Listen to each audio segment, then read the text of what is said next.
Hi, I'm Scott Claus, and I'm the animation manager for the 2D and 3D animation departments at CG Spectrum. I started out as a child being in love with animation, with motion graphics in general. I can't remember a time when I wasn't excited about motion graphics, and I was trying to learn how to do it from the time that I was aware of anything, as my parents would tell you with frustration. I grew up in a world where that wasn't understood or appreciated pre-internet, and so I had to learn how to do it all on my own. And as a result, I loved it even more, and I highly recommend exploring things that you love, whether anybody gives you permission or not. The specific things that got me started, though, were mentors that helped me along the way, who encouraged me despite the fact that the world may not always have been conducive to entertainment, the arts as a profession. I had people help me all along the way. I don't know why they did, but that's one of the reasons I became a mentor, so that I could do the same thing. And that made all the difference. Also, I did a lot of research. If you love something, you will surround yourself with that thing, and that will help you immerse yourself in the world of that thing, and that will eventually lead you to the things that you want. I truly believe that. In terms of education, I wanted to go to CalArts originally. CalArts is a prestigious animation school that they said at the time would train you to be a Disney animator, and I wanted that with my heart and soul. I didn't get in, and the reason I didn't get in was because I applied too late. I asked them, and I think it's really good to follow up with these things. My mom encouraged me to ask CalArts, why didn't I get in? And they said, hey, if you apply next year and do it in time, then you probably would get in. Something I noticed from that is if I had wanted it so badly, why didn't I apply sooner? And so that was one of my first lessons in life. I ended up going to community college and then a public university in Oregon. And I got down to LA as somebody working in editing.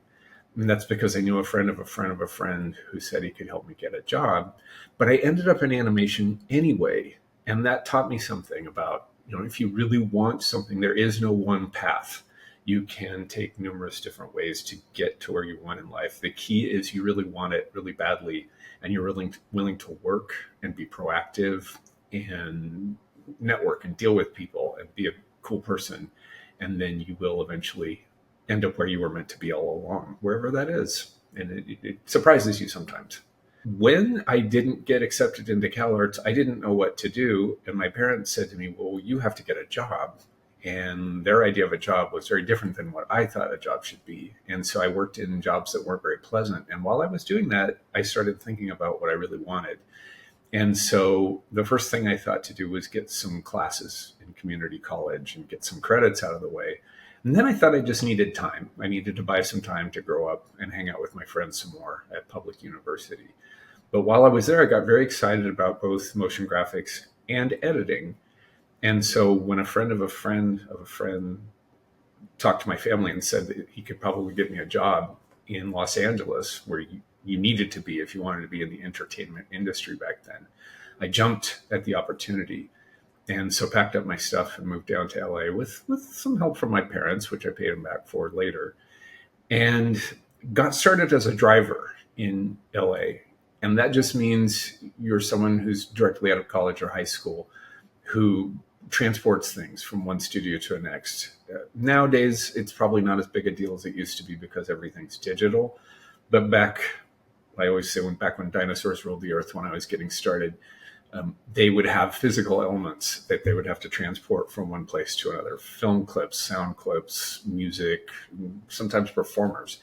And it was a great entry-level job for somebody who didn't have any skills yet, didn't have a resume yet, but wanted to get in. It was getting your foot in the door. And from there, if you were smart, you could get into the studio and learn how things worked, make some friends, and rise really quickly, which I did. And it wasn't easy to get that job. I got that job because I knew someone who knew someone. And I took that job knowing it was a driving position, even though I had a college degree, because I knew it would get me in the business. And I quickly learned it wasn't what I necessarily wanted to do, but I also was in my early 20s and had a lot to learn about how the world works. And so because I took those steps, because I came to LA, even though it was scary, even though it cost money that I'd have to pay back, because I took a job that I didn't necessarily want, that led to one thing that led to the next and led me eventually to working, wonderful long career in animation. I was working in editing, and it was interesting, but I knew that it wasn't what I wanted to do. My heart wasn't in it. I liked it, and I knew I could do it, but there was always this voice in the back of my head that was just saying, this isn't it.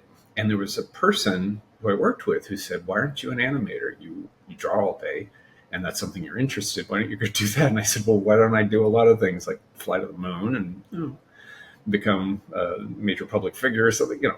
Why not?" Well, he said, "Listen, my sister-in-law works at an animation house drawing Mickey Mouse, and she's not even an artist, and she listens to headphones all day and gets paid well and draws Mickey Mouse all day, and she doesn't even want to be an animator. She just fell into it." And I thought, headphones all day, I like that.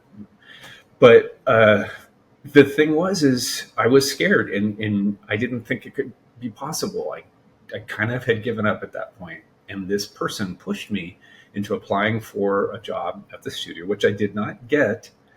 But as I was walking out the front door with my portfolio in hand and my tail between my legs, in comes walking in his sister-in-law, who looks me right in the eye and she goes, "Are you Scott?" And I go, "Yeah, who wants to know?" And she says, "Well, my brother-in-law said you'd be coming by today to pick up your portfolio. Did you get the job?" And I said, "No." And she says, "Well, listen, we need a driver, a courier. That's something that you're already doing. Would you like to do it for us? It's a lateral move, but at least you'd be on the right path." And I was like, "Yes." And that was it. That made all the difference. From that point on, I was in an animation studio and eventually ended up at Disney because of that one moment. I look back later and I thought, it was all chance. It was all good luck. And something was looking out for me. But what I really think about now is I was putting myself out there constantly. Now, this guy was also pushing me, my coworker was pushing me to apply for the job. But I was trying things, and I was here in Los Angeles and doing things to try and prove that I really, really, really wanted this gig. And that's the reason I got it. Yeah, I got lucky. Yeah, that was the right time at the right place. But I had what it took when the right time and place came. And so that's what I tell students all the time. Obviously, I always wanted to get into Disney Studios. By the time I had been working in the industry for a while on smaller projects, I was no longer sure I really wanted to work at Disney, but they needed people desperately to work on Pocahontas, and they knew me by then. I had a reputation, and I didn't even apply for the job. I went in sight unseen. They just needed people so badly. And I had to make a choice. I knew that I could go take a break. I'd been working for a few years and was very tired. Or I could go into Disney and would probably make my whole career. And that's what happened. And so the combination of working at Disney at the Renaissance time, but also a little bit after the studio had peaked, afforded me the ability to try out Disney Studios, realize it probably wasn't for me, but get that credit on my resume so that when I moved on to DreamWorks shortly after that by choice, I was ready. And DreamWorks ended up being the best, aside from CG Spectrum, the best career move I've ever had. And I'm not joking. I mean, it was my home for almost 10 years, DreamWorks, from the beginning of the studio until things changed a lot and I left. But those two studios, those were the formative years for me. Those were the things that made all the difference. I recommend people, when they see an opportunity like that, even if they're not sure, take it, put it on your resume, even if it means you're going to work really hard or get exhausted. It'll pay off later when you really are exhausted. And then I made the move to work in creature effects, which was also, I don't even know how that happened. It shouldn't have happened. It couldn't have now. It wouldn't.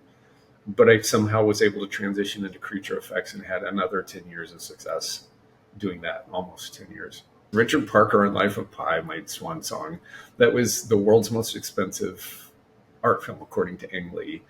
And we won all these awards for it and everything. But that wasn't what I did it for. I did it because I loved the work. And by then I was supervising teams and just paying forward what I had learned in my career.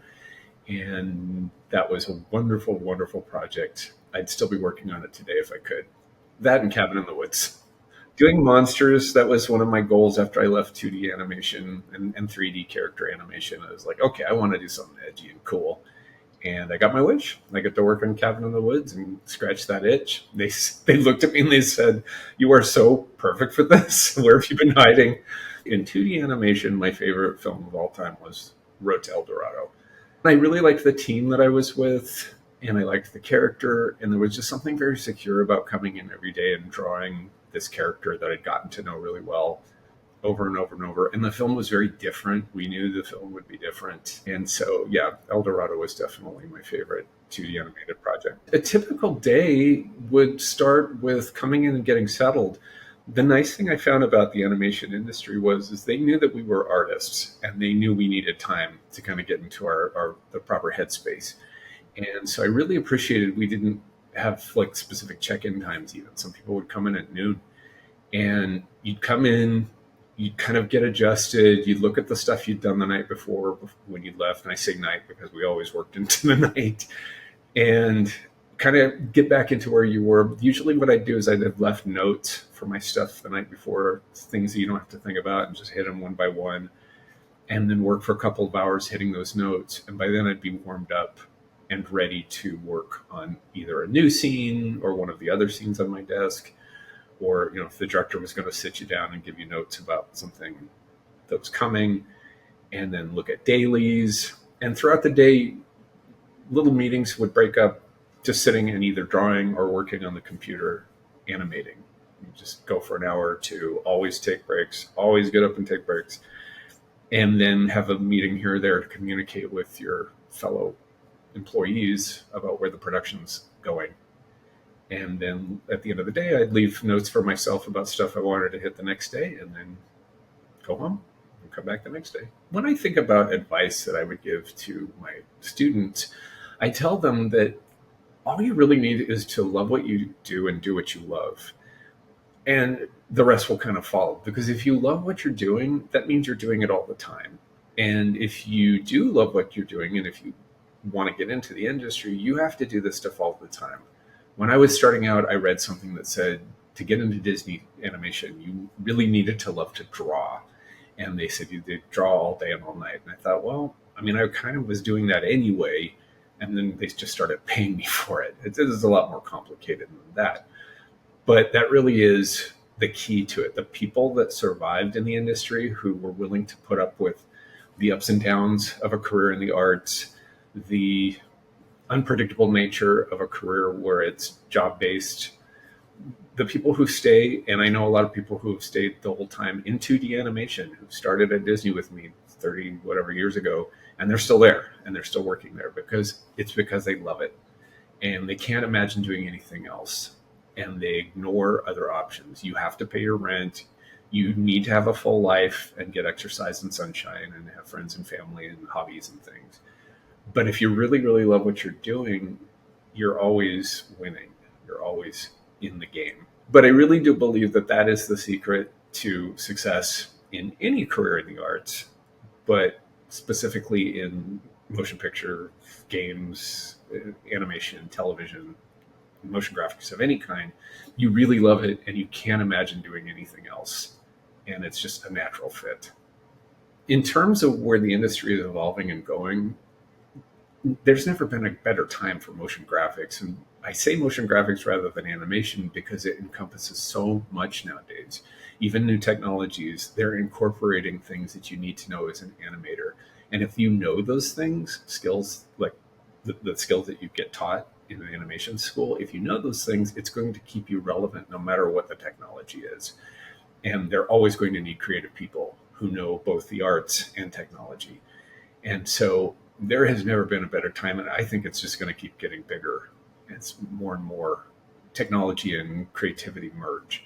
And so I'm very optimistic about what's happening and where it's going. Go for it. Follow your dreams. What else do you have to do? You might as well give it a try. I did, and it turned into a very successful long-term career, and I was very happy with it. So you can do it too.